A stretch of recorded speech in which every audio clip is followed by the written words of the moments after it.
Seja bem-vindo a mais um episódio do Demarco Podcast. Hoje estou com um profissional aqui que muitos talvez nem conheçam essa área, que é um virologista.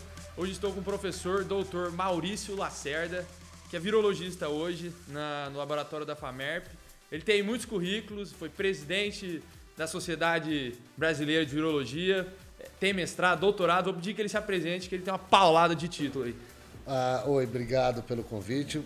Só começando a dizer para todo mundo que nós estamos obedecendo os critérios de distanciamento social. Nós estamos a mais de 1,5 metro de distância, testados e, no meu caso, eu vacinado também.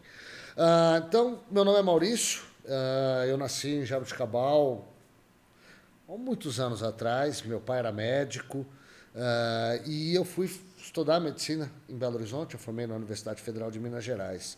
E a Universidade Federal de Minas Gerais tem uma tradição de formar não só médicos, mas médicos cientistas, ligados à ciência. Toda a turma tem 2, 3 que vão fazer pós-graduação em área básica. Então, eu formei e fui trabalhar com virologia, na UFMG, onde eu fiz meu mestrado e meu doutorado em virologia. Depois que eu acabei meu doutorado em virologia, eu fui para os Estados Unidos. Eu fiquei 4 anos no Instituto Nacional de Doenças Infecciosas do governo americano, na cidade de Washington, na verdade na cidade de Bethesda, que é no subúrbio de Washington. E depois de 4 anos lá, eu voltei para São José do Rio Preto, vim para São José do Rio Preto, na verdade eu não sou daqui. Eu tive a proposta de vir montar um laboratório de virologia na FAMERP e desde então estou aqui na FAMERP, no Hospital de Base, trabalhando nessa área. E Maurício, eu particularmente sei um pouco de virologia, porque o meu irmão, ele é um amante assim da virologia, ele quer seguir virologia. E um abraço para você, viu, Dani? Esse podcast é para você. E para o pessoal aí que não conhece nem a profissão de virologia, como é que faz para se tornar um virologista? Porque hoje, porque você fez medicina, mas existem outros caminhos também? Na verdade, com certeza. A virologia é uma subespecialidade, tá? Existem vários caminhos para ela. Eu fui presidente da Sociedade Brasileira de Virologia. O que tinha nessa sociedade? De médico, veterinário, biólogo, farmacêutico, até engenheiro agrônomo. Por que engenheiro agrônomo? Porque vírus também dá em planta. E, na verdade, é importantíssimo na economia brasileira as viroses de planta. Nós que moramos aqui na região de São José do Rio Preto, sabemos que teve várias doenças virais que atacam planta. Então, existem vários caminhos. Como eu te disse, desde a agronomia, biologia, biomedicina, farmácia, veterinária, medicina e por aí vai. O mais importante é que dentro dessa sua primeira escolha, depois você faça uma pós-graduação, porque o treinamento em virologia é basicamente na pós-graduação. Hoje você tem no Rio de Janeiro, na Universidade Federal do Rio de Janeiro, um curso de graduação em microbiologia, onde você já sai basicamente com uma boa formação de virologia, mas a formação ela é basicamente feito mestrado e doutorado. E, Maurício, um pouco mais sobre a atuação de virologista. Como você disse, tem profissionais de diversas áreas, todos são virologistas, mas todos têm uma formação diferente. Tem uma formação diferente por causa da atuação diferente e o mercado também é diferente. Então, vamos lá, na minha área, medicina. Quem trabalha com medicina e virologia tem basicamente 2 opções. Um é o pessoal que trabalha com doença infecciosa e atende pacientes, ou seja, são infectologistas e atendem pacientes. E o outro é o pessoal que só faz pesquisa ou só se dedica à carreira acadêmica. A mesma coisa na veterinária. Você vai ter os virologistas veterinários que vão ser quem trabalha com doença infecciosa, seja de gado, de cachorro, etc. Ou fazem pesquisa. Agronomia também. Ou seja, quem vai trabalhar em doenças de plantas, e aí a famosa extensão rural, né, onde aqueles agrônomos vão no campo ver o que está afetando, ou instituto de pesquisas. Então, basicamente, o maior mercado hoje para virologistas é a área acadêmica, ou seja, instituto de pesquisas e universidade, onde boa parte do tempo nosso é gasto dando aula e fazendo pesquisa, formando uma nova geração. E existem outras áreas assim que você pode trabalhar, por exemplo, para uma instituição privada, desenvolvendo vacinas ou desenvolvendo remédios? Como Sim, seria isso? tem esse mercado, ele é um pouco menor, principalmente na área de saúde humana ele é muito menor. Aqui no Brasil? No Brasil. No mundo ele é muito forte, no Brasil ele é muito fraco por uma série de razões. Mas você tem institutos de pesquisa como o Butantan, a Fiocruz, mas que são também órgãos públicos, né, que fazem um investimento muito grande e contratam gente para desenvolver isso. Isso é muito forte na área de veterinária e na área de agronomia. E eu acho isso muito reflexo da importância da agropecuária na economia brasileira. Então você tem desenvolvimento de vacinas veterinárias, indústrias fazendo isso no Brasil, indústrias fazendo tecnologia para a planta. Então, quem quer iniciativa privada, eu quero dizer, quem quer trabalhar com indústria, a área de veterinária e vegetal é muito mais forte no Brasil que a área humana. Fora do Brasil, é óbvio, a grande indústria farmacêutica está sempre investindo na área de doenças virais e um grande reflexo que a gente viu agora, esse monte de vacina que apareceu para a gente agora no Covid. E Maurício, você acha que aqui no Brasil o cara que quer se tornar um virologista, ele tem uma perspectiva de carreira boa aqui, ou você acha que o aspirante a virologista deve buscar oportunidades internacionais? Olha, vamos por partes, tá? Primeiro na formação. Na formação ele tem como iniciar sua formação, fazer a boa parte da sua formação no Brasil tranquilamente. O Brasil tem nichos de excelência, áreas de excelência na virologia. Eu dou como, por exemplo, a própria Universidade Federal de Minas Gerais, que talvez hoje seja a virologia mais forte do Brasil, são excelentes. Obviamente, como tudo na área acadêmica, um tempo fora do Brasil, uma complementação de formação fora do Brasil é sempre boa. Agora, quando chega no mercado de trabalho, a situação no Brasil está muito ruim.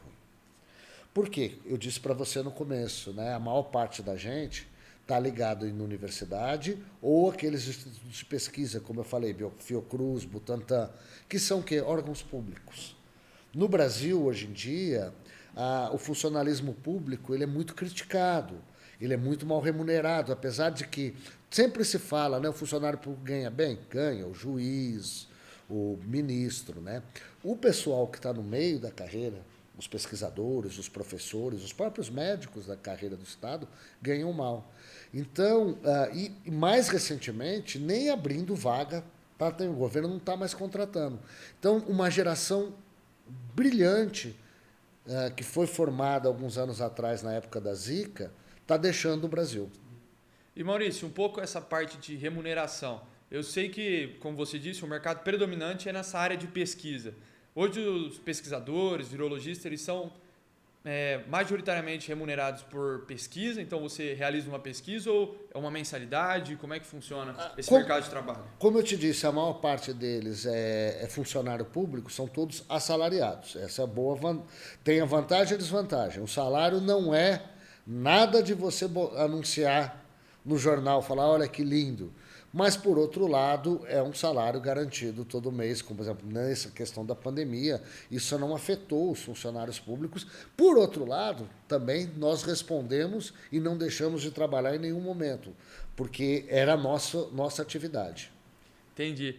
E, Maurício, agora mudando um pouco para um tema um pouco mais contraído, eu sou um cara que gosta muito de filme, assim, de vírus, dessas paradas de apocalipse zumbi, apocalipse de vírus, tudo. E o meu irmão já me explicou um pouco, porque ele é um cara que gosta muito desse assunto. Ele falou que existem níveis de laboratório de virologia espalhados pelo mundo. Existem, acho que uns que chegam a ser até extremos, né? Que tem um equipamento bastante reforçado. É verdade as coisas que a gente vê assim no filme? Ou tudo ficção? Não, é verdade. Existem os que a gente chama de critérios de biossegurança, tá? Então, são laboratórios que, dependendo do tipo de agente, você trabalha com um tipo de proteção. Existem 4 níveis de segurança. O nível de segurança 1 é basicamente essa mesa aqui, ou seja, é só você trabalhar, até o nível 4, que é aquele que você bota uma verdadeira roupa espacial e você tem que tomar banho para entrar, banho para sair, tudo que é feito lá dentro é destruído, nada sai lá de dentro vivo, quando você leva animais, etc. Então, esses laboratórios BSL-1 e BSL-2, que a gente chama, que são os mais frequentes, basicamente qualquer faculdade tem em grandes quantidades, nós temos na FAMEP, o meu laboratório é um de nível 2. Rio Preto abriu o primeiro laboratório de segurança nível 3 há algumas semanas atrás, na Unesp, na área de virologia, e o Brasil não tem nenhum laboratório nível 4. É o nível máximo. É o nível máximo. O Brasil não tem nenhum. Todo ano não, toda epidemia, né, seja agora, no Zika, depois teve na febre amarela, a gente escuta o governo brasileiro falar que vai construir um. Aí acaba a epidemia, eles descobrem que vai gastar um bilhão e meio de dólares para construir isso, ele deixa de ser prioridade. Aí daqui uns 4 anos vem uma nova pandemia, ou uma nova epidemia, e a gente descobre que tem que mandar as amostras para fora do Brasil porque nós não temos laboratório para trabalhar com elas. Aí fala que vai construir de novo, e tem uns 20 anos que eu trabalho nessa área, e 20 anos eu estou escutando que ano que vem começa a construção. E Maurício, como você bem disse, assim, existe o governo quer investir e tudo mais, fazer esses laboratórios, mas olhando hoje a situação de extrema urgência do Covid, a gente viu que a vacina foi desenvolvida muito rapidamente, acho que até em tempo recorde, se for comparar com as vacinas que já existiram. E por que algumas vacinas como dengue, AIDS, entre outras, é tão difícil desenvolver uma vacina e mesmo nem existe uma vacina, né? Posso assim dizer. São coisas diferentes que a gente tem que tomar muito cuidado. Por exemplo, gerar uma vacina contra a AIDS. Por que ela é complicado? Porque a AIDS é uma doença que ataca, não vou usar esse termo ataca, mas o grande impacto dela é no sistema imune. Você gerar uma vacina que trabalha ali é muito complicado. O vírus da AIDS é um vírus que sofre muita mutação. Então, algumas doenças, especificamente a AIDS, é extremamente complicado. Outras doenças, como você falou a dengue, o problema da dengue é que não é uma doença. A dengue são 4 vírus, então você tem que ter uma vacina que funcione igual para os 4. É complicado, nós estamos acabando de testar uma aqui do Butantan, aqui em São José do Rio Preto, acredito que talvez ano que vem a gente consiga. Mas a questão do coronavírus é que é falsa, é verdadeira a impressão que foi rápido, mas a premissa que foi rápido é falso. O que eu quero dizer com isso? Essas vacinas, elas não surgiram junto com o Covid. Você já tinha estratégias, planos e organizações em funcionamento para fazer vacina. O que aconteceu foi só rapidamente adaptar o que já havia sido desenvolvido para o Covid. Vou dar um exemplo. A vacina de Oxford, né, que é uma das vacinas que nós usamos no Brasil, ela originalmente foi desenvolvida para o SARS-1, que foi uma epidemia que ocorreu, provavelmente, logo que você tinha nascido ou você não tinha nascido, em 2001. Em 2001, teve essa epidemia de SARS-1, que era o primeiro coronavírus que ocorreu na China, chegou até no Canadá, todo mundo achou que ia virar uma pandemia, e criou-se uma vacina logo, mas não se chegou a nem testar, porque a epidemia acabou. Acabou a epidemia, como eu disse para você, acabou o interesse do governo em investir na vacina. A vacina foi para onde? Para o freezer. 20 anos depois, aparece a Covid. Opa, peraí, nós já estávamos quase pronto a outra. Foi lá, tira, se adapta. Agora é SARS-CoV-2. COVID-2. E agora, então, nós temos uma vacina que foi usando anos de experiência para fazer. Então, ela não é que ela surgiu do nada. A própria Coronavac é uma vacina muito simples de fazer. Baseado em anos de experiência em outra. Olha, se a da gripe funciona, por que a Coronavac não vai? Vamos fazer igualzinho. Então, o que foi rápido foi a testagem. E a testagem foi rápido por quê? Eu, para testar uma vacina, eu preciso ter gente doente, porque a vacina previne doença. Como tinha muita gente doente, ficou fácil de testar. E Maurício, entrando um pouco nesse tema da vacina do coronavírus, Hoje, todo ano, eu tomo uma vacina do H1N1. E o H1N1 surgiu há mais de um século, 1918, né, se eu não me engano. E existe um conceito, vocês cientistas acreditam que todo ano vai ter que ser desenvolvida uma nova vacina para a Covid? Vamos lá. Vamos primeiro só colocar. O H1N1 primeiro aparece em 1918. Ele desaparece por volta dos anos 40. Ele reaparece em 77, quando ele provavelmente escapou de um laboratório na Rússia. E em 2009 aparece um outro, que apesar de ter o mesmo nome, é completamente diferente. Então é um vírus que apareceu em 2009, o famoso influenza H1N1 suíno, né? E esse que na época chamava suíno, depois pandêmico 2009, que é o que está hoje. Só que o vírus influenza, que é o vírus da gripe, ele tem uma característica que ele sofre mutação o tempo inteiro. A gente toma vacina todo ano porque ela é uma vacina inativada que não oferece uma proteção tão boa, mas também a cada 2, 3 anos a gente troca de vacina. Você vai lá, você não sabe que trocou, mas a gente sabe que foram trocados os componentes porque sofreu tanta mutação que precisa ser uma nova. Então, agora, vai precisar isso para o coronavírus? Nós não sabemos ainda, mas nesse momento específico, nós estamos mais preocupados em vacinar todo mundo. Depois a gente discute se vai precisar da segunda dose. E Maurício, você falou que, uma coisa que eu não sabia, você falou que tem uma teoria, né, que o H1N1 surgiu de um laboratório na Rússia. Não. Foi o H1N1 que tinha antes, antigo.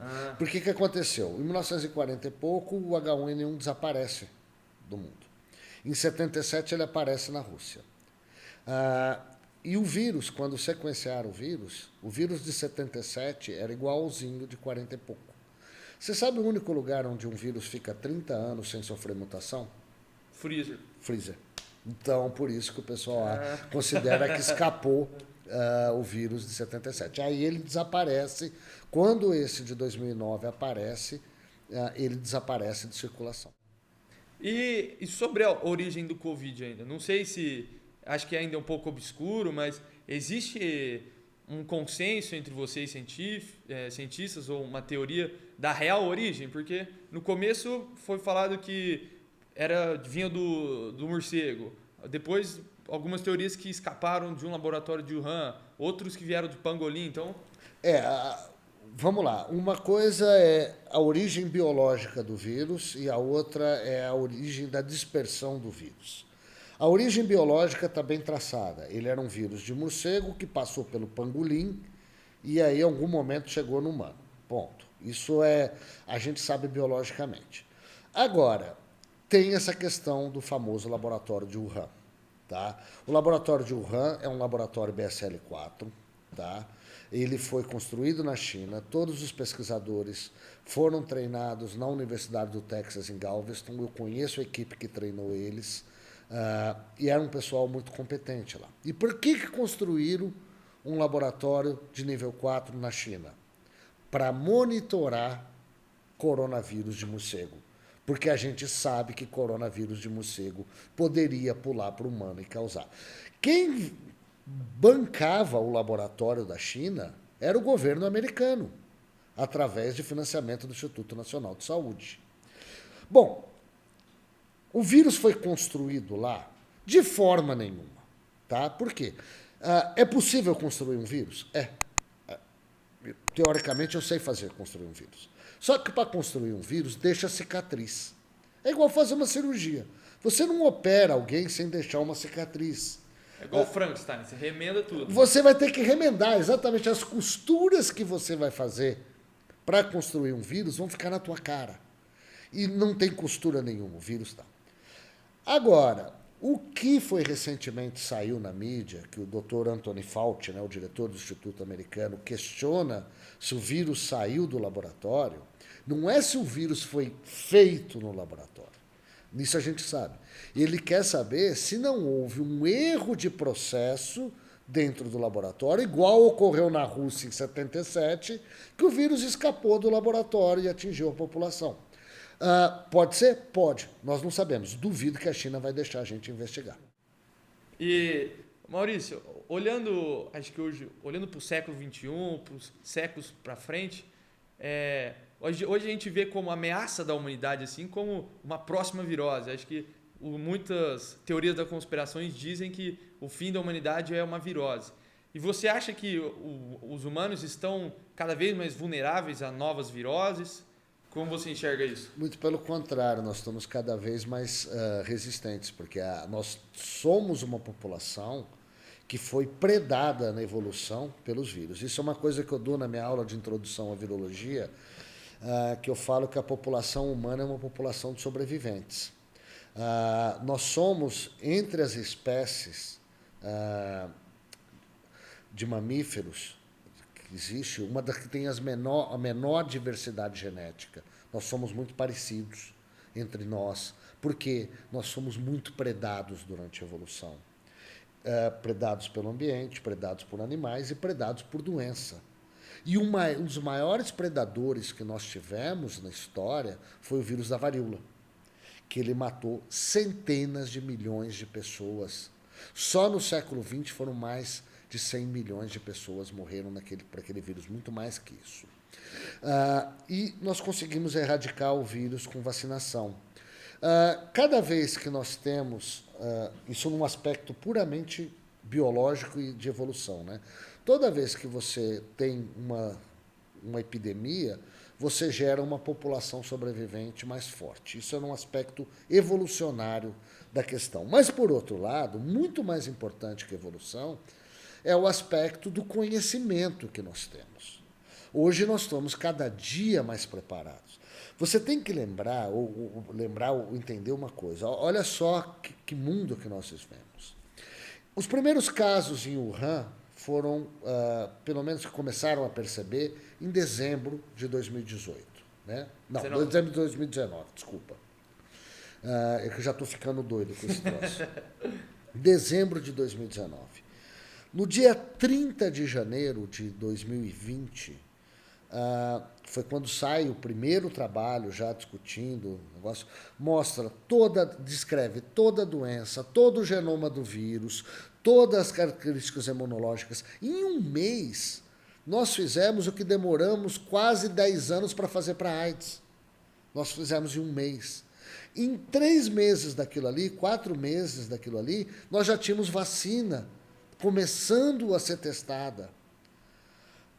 E hoje, um ano depois, 1 ano e meio depois, por assim dizer, países como Israel, Estados Unidos e Inglaterra estão se aproximando a retornar a uma realidade, um mundo normal, uma normalidade relativa.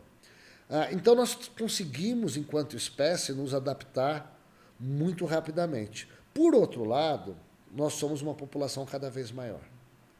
E cada vez mais nós vivemos em cidades, cada vez mais próximos uns dos outros. E isso facilita e muito a transmissão dessas doenças respiratórias, como o coronavírus ou por gripe, que vai ser a próxima pandemia por gripe. E aí não tem jeito. É impossível controlar uma doença respiratória. Por quê? Se a gente não respirar, a gente morre. E Maurício, eu gostei que você falou agora que talvez outra gripe seja a próxima pandemia. Existem realmente essas previsões que vocês fazem, os cientistas, junto com instituições do governo, assim, ou são tudo teorias ou só histórias? Existem as chamadas, as tempestades de ideia ou cenários de previsão. Alguns anos atrás, eu participei de uma dessas em Genebra, na Organização Mundial de Saúde, onde nós fomos para uma sala, 40 virologistas do mundo, e a pergunta para a gente é: qual vai ser a próxima pandemia? Quais são os nossos riscos? E um dos riscos que a gente apresentou naquela época era uma epidemia de coronavírus. O que nós não conseguimos imaginar é que ela teria sido essa magnitude. Mas nós imaginamos tranquilamente que deve acontecer, que normalmente ocorre, né, as pandemias de influenza a cada 15, 20 anos, podem ser até piores do que nós estamos vivendo agora. Não que eu queira, mas muito pelo contrário. E Maurício, e o que você acha pior? essas pandemias de viroses, as possíveis pandemias de viroses ou a pandemia da fake news? Essa é a pior de todas, fake news. Ela é pior porque ela manipula a população sem informação, ela fornece informação falsa e, no fim das contas, ela mata tanto quanto. Eu cansei de ver, ou de ser relatado, por exemplo, nessa pandemia, gente que chegou no hospital falou, mas por que você pegou? Como é que você está com o negócio? Mas eu estava tomando ivermectina, não tinha risco, morreu. Eu fui tomar cloroquina precocemente, morreu. Eu não vou tomar vacina porque a vacina é chinesa, não sei o que lá, etc. Morreu.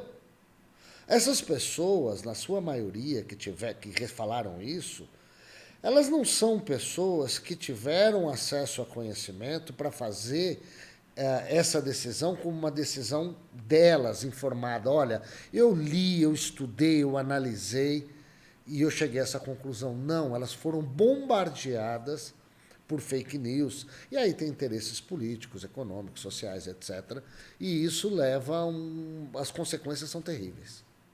E Maurício, uma dica de leitura para os jovens aí, seja qualquer tema. Qualquer tema. Eu gosto muito de ler, só que eu tenho um hábito muito... Eu não leio ficção. Eu só leio história e biografias. Tá? Eu vou falar de 2 livros. Um para conhecer liderança. Se chama Os Almirantes, que conta a história dos 4 almirantes da Marinha Americana na Segunda Guerra, que foram almirantes de 5 estrelas, que era o almirante King, o almirante Larry, o almirante Nimitz e o almirante Halsey. Então mostra como pessoas assumem um papel de liderança num momento de crise e vão fazer uma coisa. Nimitz passou 4 anos sem ver a esposa durante a guerra. Esse é um exemplo só da dedicação que as pessoas dão a uma causa. E na área de virologia, eu acho que não tem nada mais legal do que o Caçadores de Vírus. É um livro que você acha em qualquer livraria, que conta a história do Centro de Controle de Doenças americano e como essas pessoas vão para a África identificar, nesse caso especificamente, a primeira epidemia de ebola no mundo, né? E que essa também é uma área muito interessante, que é a investigação de surtos. Então fica essas 2 ideias aí. Com certeza eu vou comprar o Caçador de Vírus aí, que mais me chamou a atenção. E Maurício, para a gente finalizar o nosso episódio de hoje, o que você faria se você tivesse 18 anos? Primeiro, eu acho que eu sentava e chorava. Né? Não, brincadeira. Eu tenho minha filha tem 18, vai fazer 18 agora, tá também para fazer vestibular e eu sei o drama que vocês estão passando. Eu não me arrependo de nada que eu fiz, então eu acho que eu faria tudo de novo, da mesma forma. Eu acho que uma boa faculdade de medicina, que foi para onde eu fui, a Universidade Federal de Minas Gerais, ela te oferece uma ampla gama de oportunidades, da carreira acadêmica, carreira prática, etc. Então, obviamente, eu teria seguido o mesmo caminho. Muito obrigado, Maurício. Esse foi o episódio de hoje do Demarco Podcast. Usem álcool em gel e máscara. Falou, se liga!